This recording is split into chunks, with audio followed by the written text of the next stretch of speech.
বাংলাদেশ পুলিশের trainee recruit constable পদে মৌলভীবাজার জেলার মেধা যোগ্যতায় প্রাথমিকভাবে নির্বাচিত হলো 2 চা শ্রমিকের সন্তান। উল্লেখ্য, অনলাইনে আবেদনকারী 1502 জনের মধ্যে 4 December Moulvibazar police lines drill শেডে কোনো রকম তকদির সুপারিশ ছাড়া স্বচ্ছভাবে প্রাথমিক নির্বাচিত হন 56 জন। এদের নাম ঘোষণা করেন নিয়োগ বোর্ডের সভাপতি এবং মৌলভীবাজার জেলার police super MKH Jahangir Hossain. এর মধ্যে মৌলভীবাজারের কমলগঞ্জ উপজেলার আলীনগর চা বাগানের দিলীপ রবি দাসের ছেলে সুজিত রবি দাস ও পারিবাগান সুনছড়ার হরিনারায়ণ বিনের ছেলে সুজিত কুমার বিন। সুজিত রবি দাসের বাড়িতে গিয়ে দেখা যায় মাটির তৈরি একটি কুড়িঘরেই তাদের 5 সদস্যের বসবাস। বাবা দিলীপ রবি দাসের আয়েই তাদের 5 জনের সংসার চলে। অপরদিকে আলীনগরের পারিবাগানের সুনছড়ার হরিনারায়ণ বিনের ছেলে সুজিত কুমার বিনের টিনের তৈরি হেলিপড়া একটি কুড়েঘরে 6 সদস্যের বসবাস। তারও একমাত্র বাবার আয়েই সংসার চলে। দুটি অভাব অনটনের পরিবার, চাকরি পেয়ে তারা আবেগে আপ্লুত। এটা যেন তাদের সোনার হরিণ হাতে পাওয়া। পুলিশ কনস্টেবল পদে নির্বাচিত সুজিত রবি দাস বলেন, আমার বাবা একজন চা শ্রমিক, অনেক কষ্ট করে লেখাপড়া করিয়েছেন। আমি মনে করি এই নিয়োগ শতভাগ স্বচ্ছ ও নিরপেক্ষ হয়েছে। আমার বাবা একজন চা শ্রমিক এবং অনেক কষ্ট করে আমাকে লেখাপড়া করিয়েছেন এবং এর পেছনে রয়েছে আমাদের মেধা। এটা আমি 100% সততা বলে মনে করি। সুজিত রবি দাসের মা জয়মতী দাস বলেন, ছেলেকে লেখাপড়া করাতে গিয়ে এমনও দিন গেছে আমি টিফিনের জন্য 10 টাকা দিতে পারিনি। আমি ছাগল পালন করে বেতন দিতাম, ঠিকমতো প্রাইভেট পড়াতে পারতাম না। আমি বাংলাদেশ পুলিশ কর্তৃপক্ষের প্রতি কৃতজ্ঞতা জানাচ্ছি। অনেক কষ্ট করে লেখাপড়া করেছি, যে এইরকমও দিন গেছে স্যার 10 টাকা তারে দিতে পারছি না স্যার। যেমন একটা যেমন বাচ্চার টিফিন খাই ফুকইয়া অনেক কষ্ট করে লেখাপড়া শিখাইছি স্যার। যেদিন স্যার বেতনের দিন আইতো তার অনেক কষ্ট লাগতো আমাকে, যে সকালে তারে কীভাবে আমি বেতন দিব। যখন ছাগলগুলো পালছি স্যার, এমন সময় হয়েছে স্যার যে ছাগল একটা বিক্রি করে তারপরে দিচ্ছি নিয়মিত স্যার। আমি তারে প্রাইভেটেরও টাকা সম্পূর্ণ দিতে পারছি না স্যার। অনেক ধন্যবাদ জানাই স্যার বাংলাদেশ পুলিশকে। পুলিশ কনস্টেবল পদে নির্বাচিত সুজিত কুমার বিন বলেন, বাংলাদেশ পুলিশ কনস্টেবলে আমি চাকরি পেয়েছি সম্পূর্ণ মেধার ভিত্তিতে। আমি আমার কষ্টের ফলাফল পেয়েছি। বাংলাদেশ পুলিশকে ধন্যবাদ জানাই আমাকে তাদের একজন সদস্য করার জন্য। বাংলাদেশ পুলিশ কনস্টেবল নিয়োগে চাকরি পেয়েছি আমি সম্পূর্ণ এটা মেধার ভিত্তিতে পেয়েছি এবং আমি আমার কষ্টের ফলস্বরূপ এই ফলাফল পেয়েছি।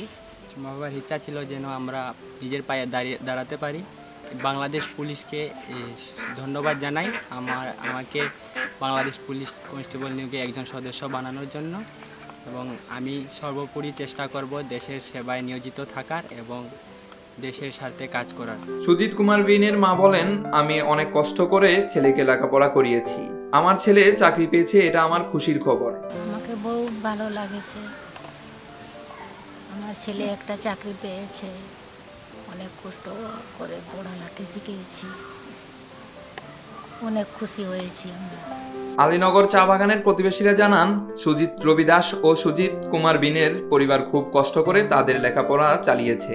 বাংলাদেশ পুলিশ কনস্টেবল পদে তারা চাকরি পেয়েছে তাদের মেধাকে কাজে লাগিয়ে। তারা আমাদের চা বাগানের গর্ব।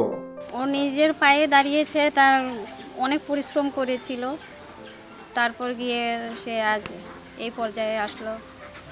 আর ওকে নিয়ে আমাদের চা বাগানের গর্ব। আমরা তার জন্য আশীর্বাদ করি। আর হ্যাঁ, ভবিষ্যতে সে যেন ভালোভাবে তার দায়িত্ব পালন করতে পারে, এইটাই আশা আমাদের। খুব কষ্ট লেখাপড়া করছে, আনাজ ফেলাইছে, বেচছে, এরপরে লেখাপড়া করছে, বুঝছেন।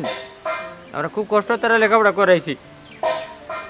সে বাংলাদেশ পুলিশ কনস্টেবল পদে নিয়োগপ্রাপ্ত হয়েছে। সে এতদূর যে এগিয়েছে তার মেধা এবং বাংলাদেশ পুলিশের সততার কারণে। তার মা বাবা অনেক কষ্ট করেছেন তার পেছনে, আর সেও নিজের লেখাপড়ার প্রতি অনেক মনোযোগী হয়েছে এবং সে তার মেধাকে কাজে লাগিয়ে আজকে বাংলাদেশ পুলিশে যে নিয়োগপ্রাপ্ত হতে যাচ্ছে সেটার জন্য আমি অনেক খুশি এবং বাংলাদেশ পুলিশ এবং আমি বাংলাদেশের বর্তমান সরকারকে আমি ধন্যবাদ জানাচ্ছি। আলীনগর চা বাগানের পঞ্চায়েত সভাপতি গণেশ পাত্র বলেন, নিরীহ অসহায় চা শ্রমিকদের চাকরি পাওয়াতে চা বাগানে সবাই খুশি। আমরা তাদের নিয়ে গর্বিত। ওই যে আমাদের ছেলের দুটার যে চাকরি হয়েছে পুলিশ চাকরি, আমরা অত্যন্ত খুশি, আনন্দিত, গর্বিত। একজন নিরীহ অসহায় চা শ্রমিকের ছেলে চাকরি পাওয়াতে আমরা সবাই চা শ্রমিকরা সবাই খুব আনন্দিত। হ্যাঁ, আমি ধন্যবাদ জানাই যারা নিয়োগকর্তা বা সরকার, হ্যাঁ, এরা যারা আছে সবাইকে আমি ধন্যবাদ জানাই। কিন্তু এবার খুব ব্যতিক্রম দেখা যাইতেছে। আমি ধন্যবাদ জানাই যে স্বচ্ছতা হইতেছে, হ্যাঁ, এবং বৈষম্যবিহীন যে চাকরি নিয়োগ হইতেছে, এটাতে অত্যন্ত আনন্দিত। মৌলভীবাজার জেলার police super MKH Jahangir Hossain বলেন, সত্যি আমি খুশি। মৌলভীবাজারে সম্পূর্ণ মেধা যোগ্যতার ভিত্তিতে নিয়োগ হয়েছে। এখানে আমাদের কোনো কৃতিত্ব নেই। এ জায়গায় কোনো নেতা বা কোনো সিনিয়র কর্মকর্তারা প্রভাবিত করেননি। যারা নিয়োগ পেয়েছেন তারাও সৌভাগ্যবান।